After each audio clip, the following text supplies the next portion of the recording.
ঈদের দিন তো সবাই নতুন কাপড় চোপড়ই পরে, কিন্তু এই পুরান কাপড় চোপড় ধোয়ার রেওয়াজ কই থেকে আসলো আমার তো সঠিক জানা নেই। যাই হোক বন্ধুরা, আর 2 দিন পরে ঈদ, আর এই ঈদ উপলক্ষে গ্রামের সব মানুষজন পরিবারের সকলের কাপড় চোপড় ধোয়া শুরু করছে। পুকুর, ডোবা, খাল, বিল, কল যার যা আছে সেইখানে তারা সব কাপড় চোপড় ধুইয়া পরিষ্কার করতেছে। সবাই যেহেতু পরিবারের সকলের কাপড় চোপড় ধোয়ার কাজে লেগে গেছে, তাহলে আমি আর বসে থেকে কি করব। তাই সকাল সকাল ঘুম থেকে উঠে পরিবারের সবার কাপড় চোপড় বের করেছি, যেগুলো একটু ময়লা হয়েছে সব কাপড় বের করে ধুয়ে পরিষ্কার করে এই যে রোদে দিছিলাম।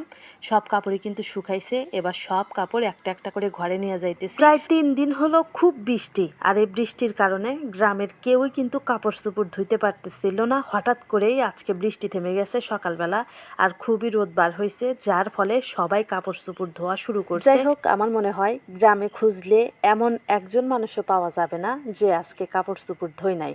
গ্রামের মানুষের পুরান কাপড় চোপড় না ধুইলে ঈদই হয় না।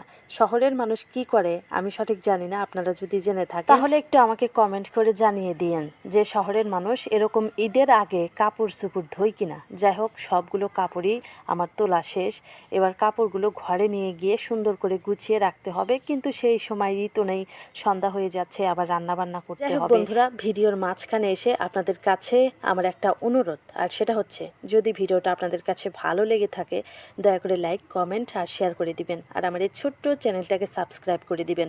আর যারা পেজ থেকে দেখলেন অবশ্যই আমার এই ছোট্ট পেজটাকে ফলো দিয়ে দিবেন। যাই হোক, এখন হচ্ছে সন্ধ্যাবেলা, আর আমার মেয়ে বাড়িতে খেলাইতেছে। একটা কাপড় দিলাম যে নিয়ে বাড়িতে চলো, তা সে আসবে না, কাপড় মাটিতে ফেলে দিচ্ছে। যাই হোক, ঘরে আসলাম, কাপড়গুলো আমি আলনার উপরে রেখে দিচ্ছি।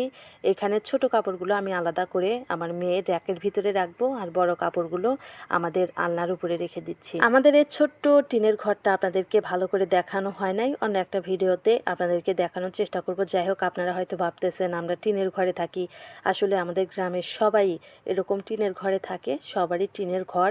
আর এই টিনের ঘরগুলোতেই আমাদের মনে অনেক শান্তি আসে। এই টিনের ঘর থেকে যখন আমরা একটা বিল্ডিংয়ের মধ্যে গিয়ে ঘুমাই, সেদিন কিন্তু আমাদের ঘুম হয় না, সারা রাত ভয় ভয় লাগে, অস্থির অস্থির লাগে। যাই হোক বন্ধুরা, ভিডিওর শেষ প্রান্তে চলে এসেছি।